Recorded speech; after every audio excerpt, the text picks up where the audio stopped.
Maintenant, j'aimerais parler de l'utilisation des plus-values financières.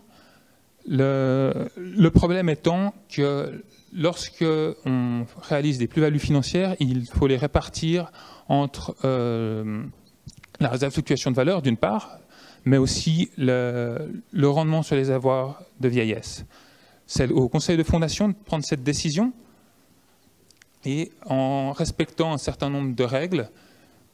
qui sont que si la réserve de fluctuation de valeur n'a pas atteint 75% de son montant cible, d'où l'importance du montant cible, l'intérêt versé ne doit pas être supérieur au taux technique, et